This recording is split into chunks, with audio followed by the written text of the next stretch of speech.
In tonight's journey, we uncover the hidden narratives that shape our understanding of the world. Hello, and welcome back to the archive. I have a question for you. What if the scariest stories you know the tales of Dracula, Frankenstein's monster, the slashers on the silver screen are just the tip of the iceberg? For centuries, right? Here in America, communities whispered tales far more unsettling, stories that shaped their fears and defined their world. These aren't just campfire tales. They are the psychological bedrock of a nation forged in darkness. Today, we journey into the forgotten corners of American folklore to unearth the truly terrifying legends that time tried to bury. I want you to think for a moment. What local, ghost story or creature did you hear about growing up? Let me know in the comments below. I'd love to hear the tales that haunt your hometown. If you're brave enough to confront the true darkness lurking in America's past, make sure you subscribe and ring that notification bell so you don't miss our descent into the archives. And if you enjoy this exploration, hitting that like button tells me you want more journeys into the shadows. Now, let's open the first forgotten file. Hello, and welcome back to the archive. I have a question for you. What if the scariest stories you know the tales of Dracula, Frankenstein's monster, the slashers on the silver screen are just the tip of the iceberg? For centuries, right? Here in America, communities whispered tales far more unsettling, stories that shaped their fears and defined their world. These aren't just campfire tales. They are the psychological bedrock of a nation forged in darkness. Today, we journey into the forgotten corners of American folklore to unearth the truly terrifying legends that time tried to bury. I want you to think for a moment. What local, ghost story or creature did you hear about growing up? Let me know in the comments below. I'd love to hear the tales that haunt your hometown. If you're brave enough to confront the true darkness lurking in America's past, make sure you subscribe and ring that notification bell so you don't miss our descent into the archives. And if you enjoy this exploration, hitting that like button tells me you want more journeys into the shadows. Now, let's open the first forgotten file. Before a nation has a history, it has stories. Before it erects monuments of stone and steel, it builds monuments of fear in the minds of its people. The United States of America, a nation so often defined by its bright, forward-facing optimism and its meticulously curated history of progress, possesses a shadow self, a deep, dark repository of folklore so unsettling it has been almost entirely purged from the collective consciousness. We remember Paul Bunyan and Johnny Appleseed, figures of strength and nurturing. We have sanitized our ghost stories into quaint historical oddities for tourist traps. But this is a sanitized reality. The truth is far more primal. The true folklore of early America was not quaint. It was a raw, bleeding nerve of terror, a necessary mechanism for survival in a land that was, for all intents and purposes, an alien world.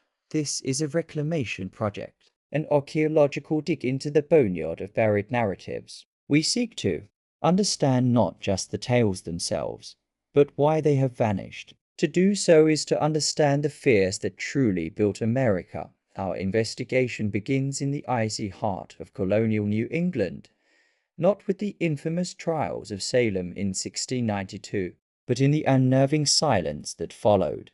The historical record tells us of recantations, of apologies, of a community attempting to heal from a psychotic break of piety and paranoia. But folklore tells a different, more insidious story. In a small, fictionalized, but historically representative township of Covenant Creek, Massachusetts, a new fear began to fester in the decades following the trials.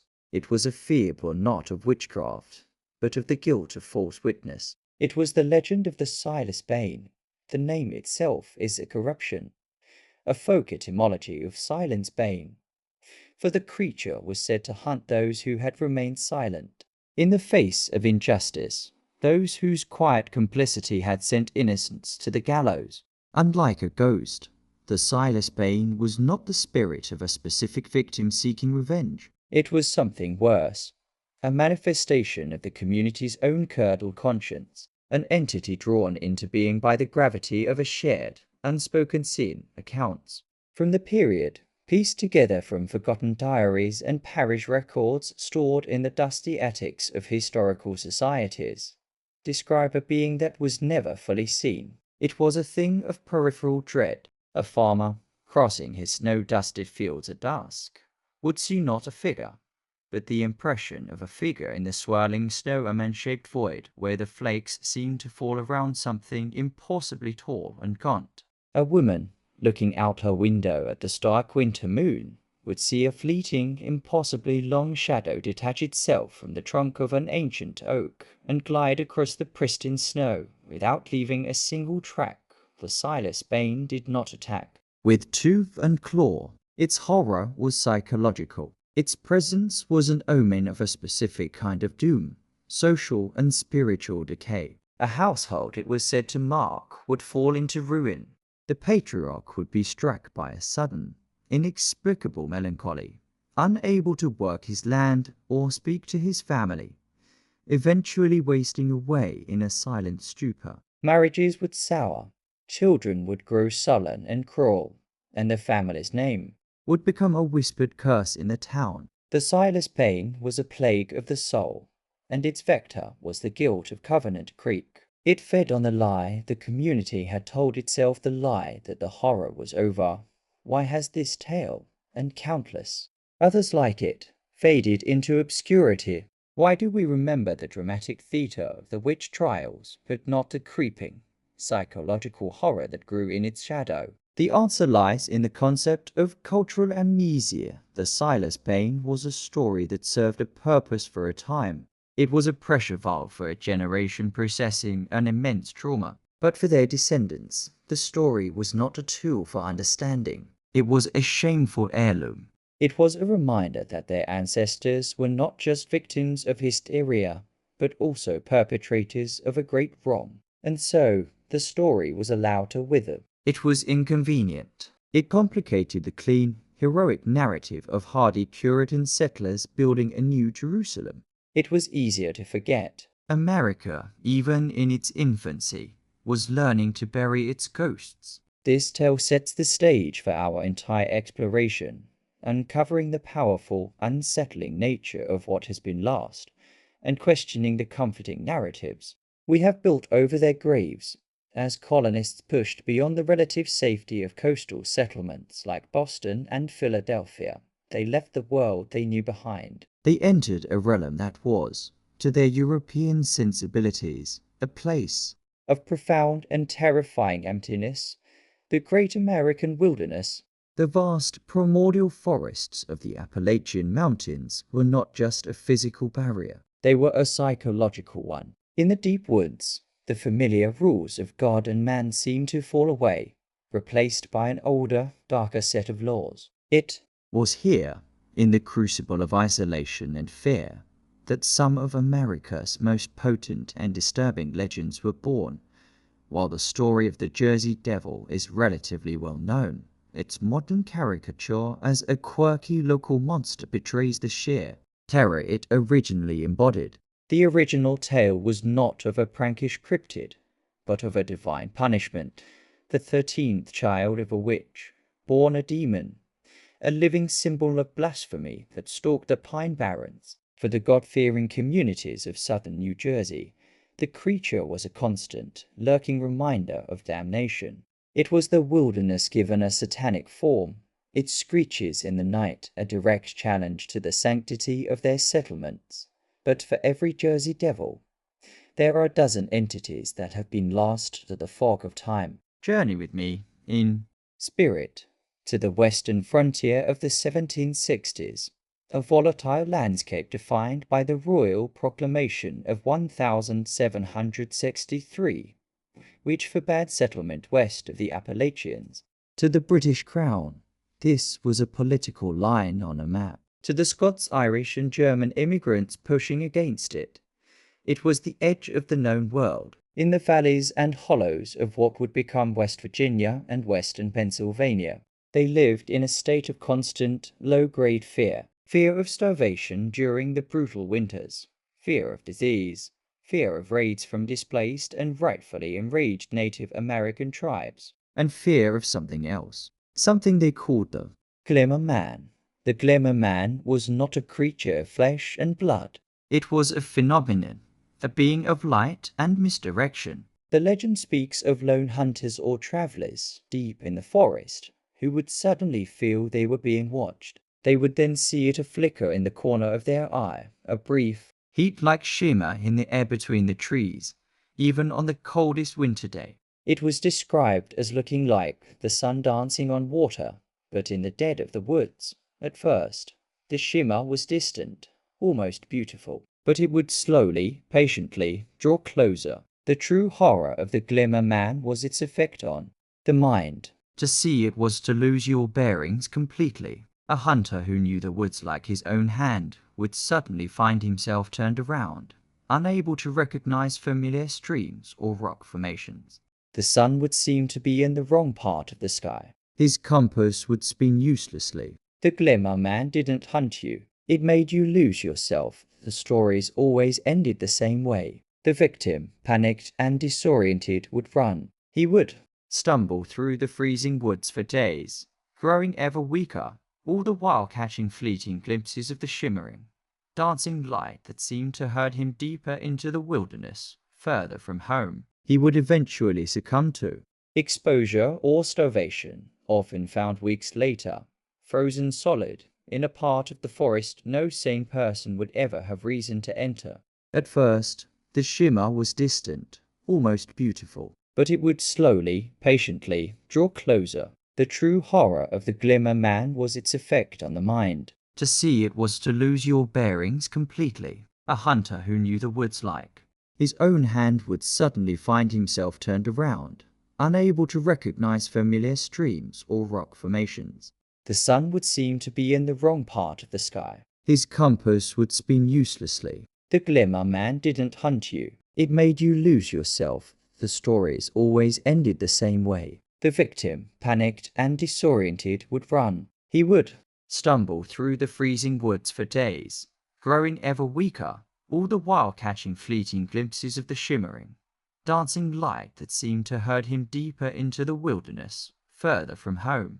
He would eventually succumb to exposure or starvation, often found weeks later, frozen solid, in a part of the forest no sane person would ever have reason to enter. This folklore served a vital, practical purpose. It was a potent warning against straying too far from the community, a terrifying metaphor for the very real danger of getting lost in a vast and unforgiving landscape. But it was more than that. The Glimmer Man was the personification of the profound psychological toll of frontier life. It was the fear of isolation given form, the fear that the vast, silent wilderness could not only kill your body, but could also unmake your mind, erase your sense of self, and swallow you whole.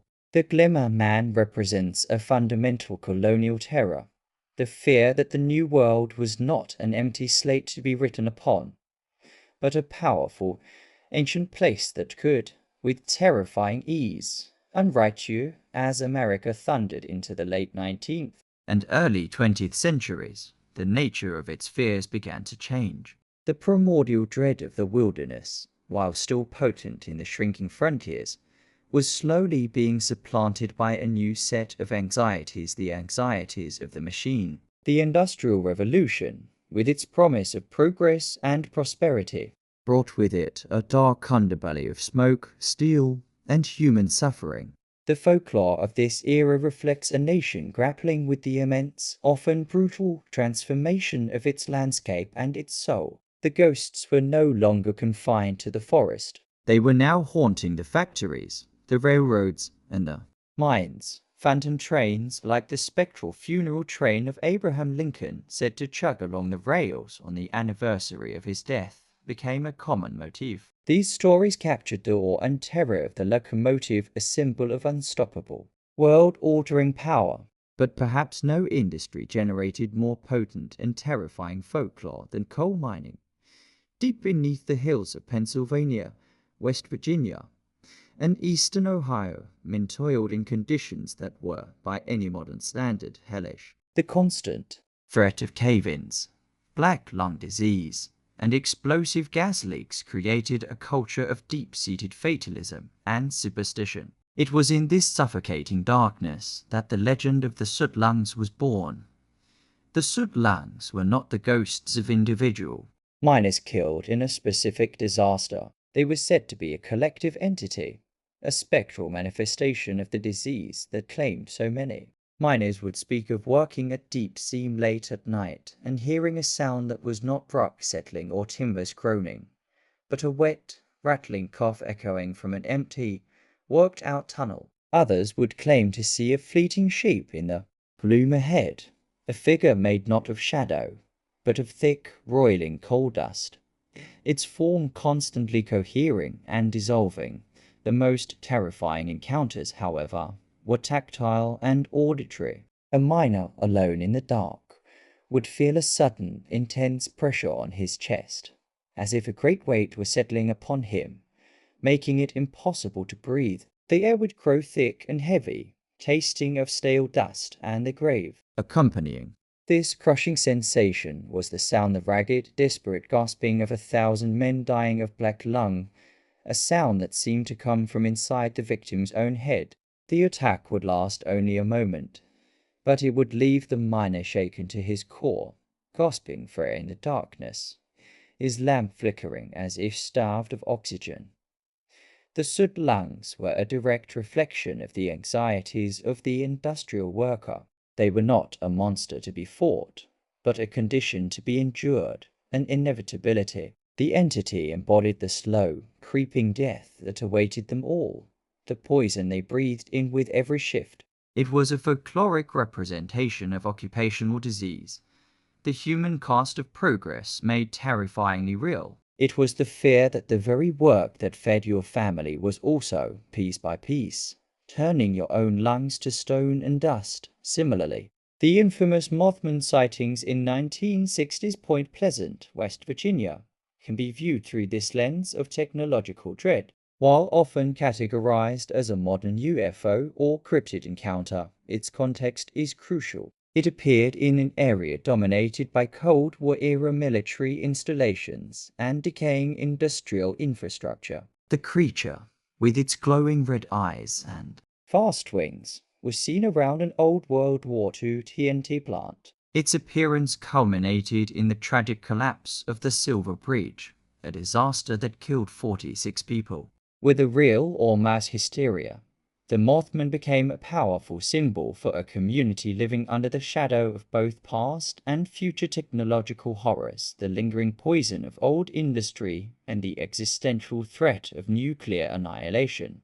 It was the anxiety of a new, more complex, and more terrifying industrial age given wings. These tales of industrial anomalies show folklore adapting, evolving to new environments. The monster was no longer just in the woods. It was now in the machine, in the pollution, in the very air men breathed. It was the creeping horror that progress, for all its light, was casting a very long and very dark shadow. To truly understand the forgotten horrors of America, we must confront a profound and often uncomfortable truth. The vast majority of folklore we have discussed thus far belongs to the colonizer, the settler, the industrialist. These are the fears of newcomers, superimposed upon a land that already possessed its own ancient and deeply complex tapestry of story and spirit.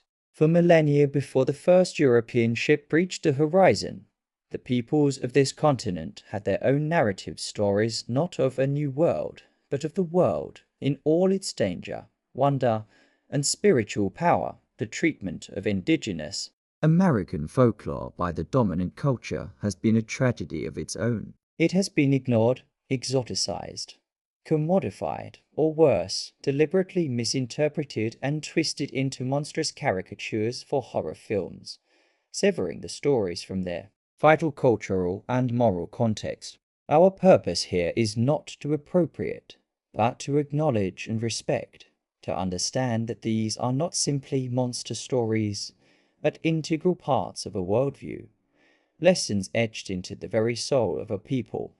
Let us turn our attention with respect to the traditions of the Cherokee people, who have called the mountains of the southeastern United States home since time immemorial. Among their vast and rich collection of stories is a figure of profound terror, a cautionary tale that echoes with a chilling specificity. She is known as Utlanta, or in English, the Spearfinger.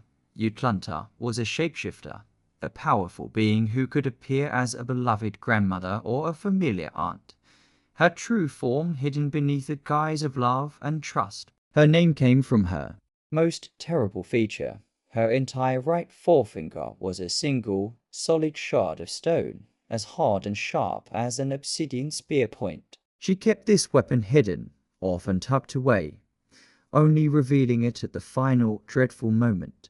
Her true form was said to be of stone as well, making her impervious to arrows or blades, but it was not her invulnerability that made her a source of deep-seated fear. It was her diet. Utlanta was a liver-eater, and she preyed primarily on children.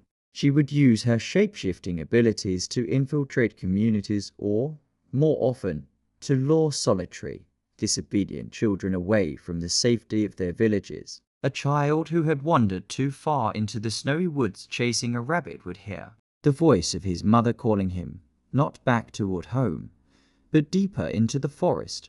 A young girl picking berries at the edge of a clearing would be approached by an old woman who looked just like her own grandmother, offering a sweet treat. Once the child was isolated, Utlanta would reveal her true nature. She would use her stone finger to pierce the child's liver, right through their back, and pull it out to devour it, the gruesome source of her immortality. The story of Spearfinger served as a visceral, terrifyingly effective warning to Cherokee children. Do not wander off. Do not speak to strangers. Stay within the protective circle of your community, for the world beyond holds dangers that wear a familiar face. The legend also contains the seeds of its own resolution, a common feature in folklore that provides not just fear, but also wisdom.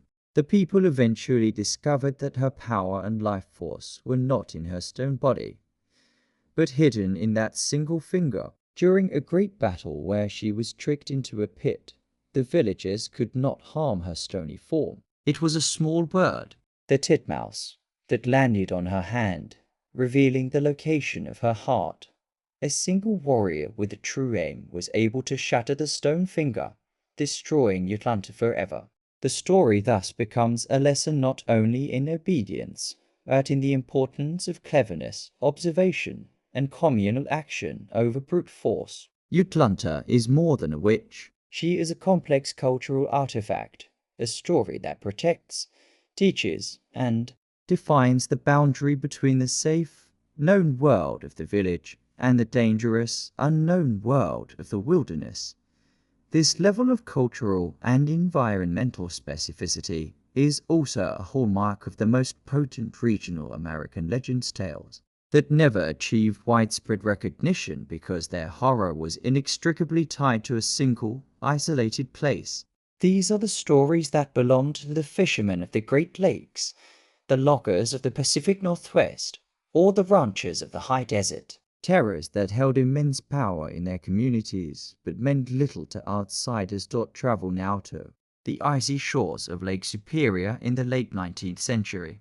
Here, small, hardy communities of fishermen and sailors, many of Scandinavian and Finnish descent, lived and died by the grace of the Great Lake. And they had a name for the spirit that haunted its treacherous, fog-shrouded waters, the Merkwife.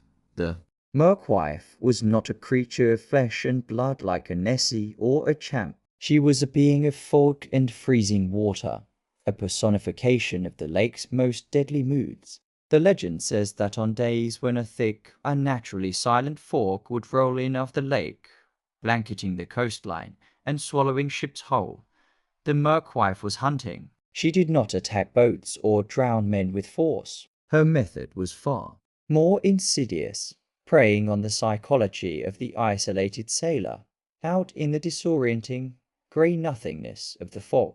A man alone on his fishing skiff or a watchman on the bow of a schooner would hear a sound drift over the water, a sound that shouldn't be there. Sometimes it was the faint, desperate crying of a small child. Other times it was the clear, distinct voice of a loved one, a wife or a mother calling their name from just out of sight. The call was a lure, an irresistible psychic hook. The sailor, confused and drawn by the impossible sound, would steer his vessel toward it, deeper into the fog bank. He would call out, getting no reply but the echo of his own voice and a persistent, heart-breaking cry. He would lose his bearings, his compass rendered useless by the magnetic ore deposits of the region, completely at the mercy of the disorienting mist. The merkwife's call would lead him in circles, or onto hidden reefs, or simply further and further out into the vast, freezing expanse of the lake, until his fuel or his hope ran out. No one ever saw the merkwife. She was the fog, she was the cold, she was the false hope that led to a lonely, freezing death. Her victims were never found, their boats discovered weeks later, adrift and empty, or not at all. This legend is a masterpiece of environmental horror. It crystallizes the very real dangers of the Great Lakes, the sudden, blinding fogs, the disorienting effect of the landscape, and the life-stealing chill of the water. It's a story born from the terror of being lost in a featureless world, a warning that the lake itself possessed a malevolent consciousness, and that the most dangerous thing on the water was not a storm, but a whisper of false hope. These tales, from the ancient warnings of the Cherokee to the localized dread of the Great Lakes sailors, showcase a different kind of American horror. They are not universal archetypes, but horrors shaped by unique cultural and environmental factors, demonstrating that the most terrifying and lasting legends are those that grow directly from the soil or the water of a specific place. We have journeyed from the guilt-ridden snows of post-Salem, Massachusetts, to the disorienting forests of the Appalachian frontier. We have descended into the suffocating dark of the coal mines and navigated the phantom-haunted fogs of the Great Lakes. We have listened to the ancient warnings of the Cherokee and unearthed the hyperlocal terrors of isolated communities. We have reclaimed the Silas-Bane, the Glimmer Man, the Soot-Lungs, Utlunta, and the Merkwife. At first glance, they appear to be a disconnected collection of ghouls and spectres, but to see them as such is to miss the point entirely. These are not just monsters, they are mirrors. This journey through forgotten folklore reveals a stunningly coherent, if terrifying, portrait of the American psyche. Each entity we've encountered is a direct manifestation of a specific foundational vulnerability. The Silas-Bane is the horror of social contract, the fear that a community's soul can be poisoned by a shared, unspoken sin, and that silence in the face of injustice is a monster that will eventually come for you. The Glimmer Man is the horror of the individual psyche against an indifferent and vast landscape, the fear that one can lose not just their way, but their very self in the face of overwhelming isolation. The Soot-Lungs represent the horror of the body betrayed, the fear that the systems we build to sustain us are, in fact, slowly and inexorably consuming us from within. Utlunta and the Merkwife are the horrors of trust betrayed, the deeply ingrained fear that the greatest dangers wear a familiar face or whisper with a comforting voice. Guilt, isolation, physical decay, and broken trust. Are these not the elemental fears that continue to shape us today? We may no longer fear a spectral Puritan conscience, but we live in constant dread of the digital mob, of being cancelled for a past transgression, of the crushing weight of a collective online judgment. That functions much like the Silas-Bane's mark of ruin. We have GPS in our pockets, but we have never been more susceptible to being lost in the digital wilderness of misinformation and algorithm-driven echo chambers. A new kind of Glimmer Man that herds us not into the woods, but into ideological isolation. The Soot-Lungs may seem a relic of a bygone era, but the anxiety they represent, the fear of a slow, environmental poisoning, is the central terror of our age, embodied in climate change, microplastics, and the unseen chemical threats of modern life. And the cautionary tales of Utlanta and the Merkwife resonate with chilling clarity in an era of online predators and sophisticated scams, where danger so often arrives disguised as a friend, a lover, or a desperate plea for help. These stories were forgotten for a reason. They are uncomfortable. They do not fit the narrative of manifest destiny, of relentless progress, of American exceptionalism. They remind us that the nation was built not just on courage and hope, but on profound fear and deep-seated anxiety. They are the psychological bedrock, the foundational code of our national nightmares. To ignore them, to leave them buried, is to misunderstand the very source of the shadows that still flicker at the edges of our vision. These lost horrors are our inheritance. They show us that for every step forward into the light, our ancestors knew that a new and terrible shadow was cast behind them. So we return to the question that began our journey. What if the scariest stories you know are just the tip of the iceberg? Now you know that beneath the surface lies a vast, dark continent of forgotten folklore. But this archive is not complete. The true power of these legends was their locality, their connection to a specific hill, river, or town. The project of reclaiming America's lost horrors is not finished here, in this library. It continues with you. Explore your own local histories. Go to your town's historical society. Read the old newspapers. Walk through the forgotten cemeteries. Ask the oldest members of your community what stories their grandparents used to tell to scare them. Uncover the forgotten horrors that are lurking in your own backyard. What was the name of the thing that haunted the old mill? What legend was attached to that collapsed mine or that strangely shaped lake? These stories matter. They are more than just spooky entertainment.